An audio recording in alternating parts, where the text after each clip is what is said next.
Lo que ha ocurrido son dos cosas. Primer punto, en los últimos 40 años, desde los años 75, 80, con el advenimiento de cierto tipo de comidas procesadas, con la aparición de la invasión de fructosa química que mandó Japón al mundo, que ahí se venga de la Segunda Guerra Mundial y gana la Tercera, porque todo el mundo empieza a tener un menor rendimiento económico y un menor rendimiento físico porque empieza a engordar, que es un jarabe de fructosa parecido al de la fruta, que es un hidrato de carbono saludable, pero químicamente, cuando es producido en laboratorio, tiene efectos inflamatorios, efectos de hiperdulzor y efectos adictivos.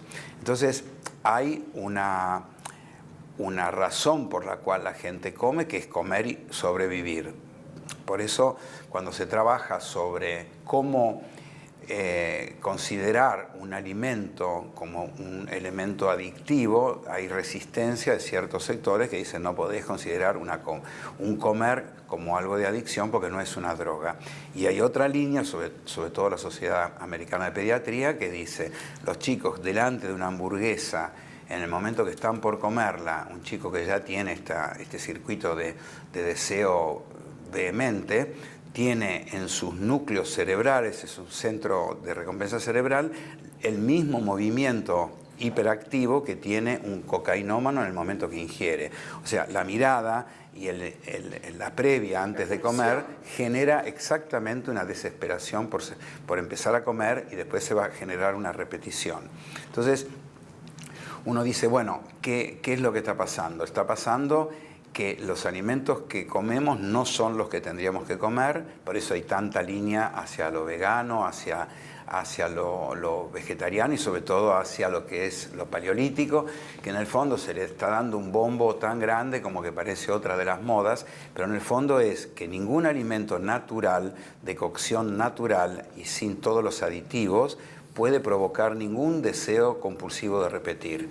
Por otro lado, hay otra línea que está ocurriendo, que se está estudiando fuertemente, que divide también las aguas, que es, por ejemplo, qué culpa tienen las grasas sobre la alimentación y el engorde, si desde que se sacaron las grasas, el incremento de obesidad, que tendría que haber disminuido, fue en aumento, y se sigue produciendo un aumento de sobrepeso y obesidad en el mundo, con 37% menos de grasa desde los años 80-90, hay un 1,5% de crecimiento de la obesidad y diabetes. Por lo tanto, la línea nueva dice la grasa, que es el alimento que acompaña a la proteína, digamos la carne con la grasa en las fibras o afuera, que fue la alimentación natural de hace muchísimos años, de hace miles de años, con las semillas y los bichos y las raíces y los tubérculos, generaban hombres guerreros en movimiento, musculosos y magros.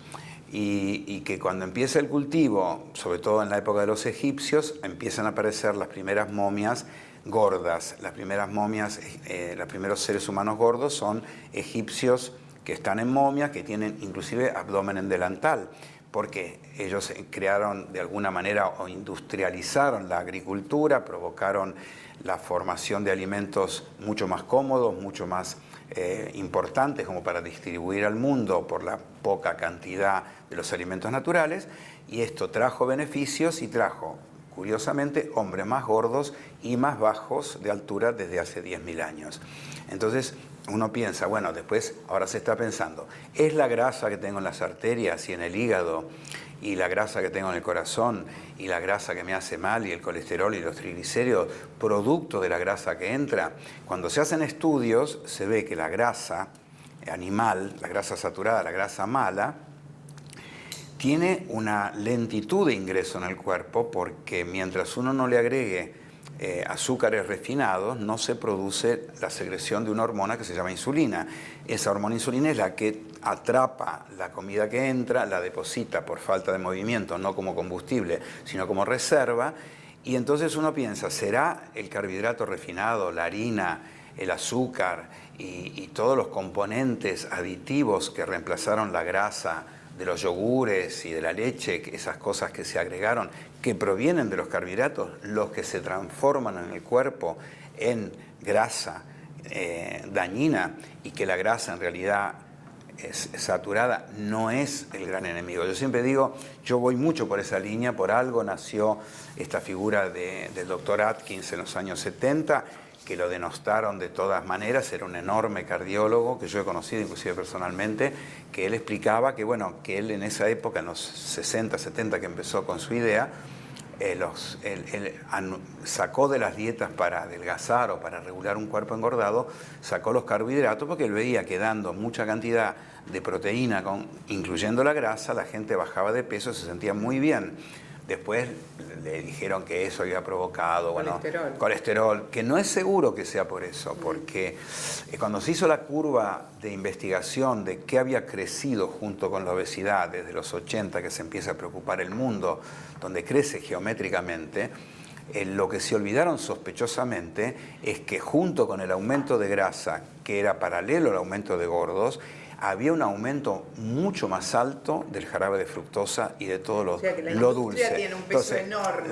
Exactamente, la culpa es de la Coca-Cola o del pan con manteca. Y yo creo que es más la Coca-Cola o la Pepsi o todas las marcas que quieras, es más la fructosa que se toma a litros que la grasa. ¿Y qué es lo que acompaña a la grasa? Por ejemplo, la manteca. La manteca sola es incomible. El pan solo es muy rico, el pan con manteca es rico, entonces, ¿quién es el culpable? ¿Es la manteca o el pan? Es el pan que hace entrar a la manteca.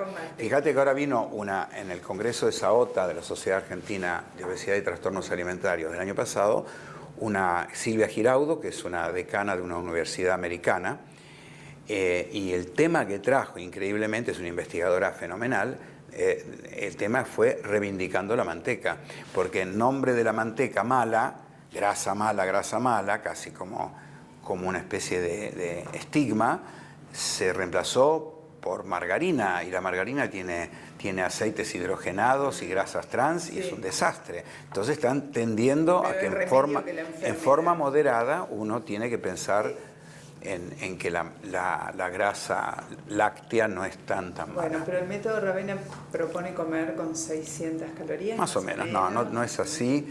El método Ravenna no, el método Ravenna toma dietas protocolizadas que están en todo el mundo. Yo ahora vengo de Harvard, que hago un grupo de Continual Medical Education, que lo hice ya 5 veces, donde se junta lo mejor de lo mejor, toda la gente de Conian Hospital y de la Universidad de Harvard, con invitados de todo Estados Unidos, y el 90% de los tratamientos tienen una secuencia. Primero, se prueba con dietas de muy bajas calorías. ¿Por qué? Porque el promedio del metabolismo basal del americano de hoy es 1.300 calorías.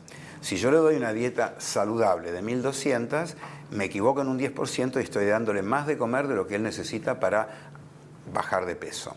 Entonces las dietas de hoy ya son todas de menos de 1.000 calorías. Las dietas BLCD de Ravenna, que decían, Ravenna inventó una dieta criminal. La dieta criminal de Ravenna es una dieta protocolizada desde los años 67 por George Blackburn de Harvard y por Alan Hoover de Cambridge, que están absolutamente validadas en todo el mundo, y se utiliza esa dieta. Después se intercambia cuando el trabajo es más tiempo con una dieta LSD, que es una dieta de 1.000 más o menos, y después, si no anda y el paciente no se conecta, empieza la serie de medicamentos que hasta ahora prácticamente ninguno funciona, y después la cirugía bariátrica. Por último, porque... y son dietas de saciedad. Sí. La gente dice, te mata de hambre. No, yo te doy 1.200 si tenés hambre, te doy 800 o te doy un ayuno si querés, como muchísima gente ha hecho trabajo sobre ayuno, y la saciedad es absoluta y el bienestar es enorme, sí complemento con minerales, vitaminas y líquidos. Por último, porque está muy de moda ahora pensar en el cerebro, ¿no? Porque estamos hablando del Eso cuerpo, es el tema. ¿qué pasa con el cerebro? Usted creo que dijo algo así como que comer poco aligera mucho el cerebro. Desinflama. ¿El cerebro también? El cerebro también. Uno cuando dice, como digo yo, con todo respeto, que la gente entre sí, este es un gordo boludo, por ejemplo, y yo a veces en broma en los grupos digo, es verdad que parece que hay gordos boludos, porque cuando uno más engorda, menos funciona su cerebro, porque la inflamación tisular que genera la grasa, sobre todo la grasa abdominal, actúa sobre el hígado, haciendo hígado graso, sobre el corazón, haciendo todo ese pericardio lleno de grasa, actúa en las arterias llenando de grasa y actúa en el cerebro, inflamando el cerebro, comiendo sustancia gris. La gente enseguida pregunta, por Dios, cuando hago la dieta, ¿me vuelve el cerebro a su estado original? Hagamos la prueba, le digo, no la rompas por las dudas. Entonces, esto está totalmente estudiado. Y el motor, fíjate que la balanza en los esquemas que estuve viendo ahora en Harvard es, por un lado, ingreso, por otro lado, egreso, ¿no? Combustión, ingreso de comida. Y en el medio, en vez de haber un fiel de balanza, hay un cerebro. Lo que está pasando es que el cerebro está desregularizado en lo que siempre fue. Hace muchos años, como digo yo, mi viejo, que a veces comía mucho, y mi mamá, o yo, o todos, 4 o 5 mil calorías, había un sistema que apagaba el depósito, porque ya había suficiente depósito de grasa, e inmediatamente empezaba a funcionar el doble el metabolismo para quemar los excesos. Nadie, después de comer, salía a trotar. La gente se mantenía delgada, había 10% de gordos en los años 60, ahora hay 60% de gordos. Esto es un dato enorme como para no pensar ni en la psicología profunda, ni en el Edipo mal elaborado, ni en la teta que mamá me dio de más o de menos, ni que me pegaban cuando era chico, ni que mi papá se fue de casa. Todo eso le pasa a la misma gente flaca. Entonces hay algo que es el vínculo con la comida que no está bien y tiene que ver con un hombre que tiene mucho estrés. Por lo tanto, vive apurado, vive tensionado y tiene además secreciones con el estrés de cortisol y de insulina que absorbe más comida y además duerme poco. Al dormir poco no se segrega leptina, se segrega grelina. ¿Qué es la grelina? La hormona que segrega el estómago del hambre, y la leptina es la hormona del equilibrio. No se genera bien. Además, un hombre mal dormido está hiperactivado al otro día para mantenerse despierto, antes se tomaba la cafeaspirina, ahora se toma un chocolate o se come un sándwich o come a la apurada y come todo material orgánico no de buena calidad. Lo que decía la Asociación de Pediatría es que no quiere transformar a la comida en adicción, a los alimentos, pero sí diferencia nutrientes, alimentos y comida. ¿Qué es comida? Comida es lo que ellos llaman los OCNIs, objetos comestibles no identificados. Por ejemplo, los chisitos, las papas fritas, las porquerías que comemos todos los días, inclusive lo que parece igual a lo saludable y no lo es si está fabricado industrialmente, no tiene rotundamente ningún valor nutritivo.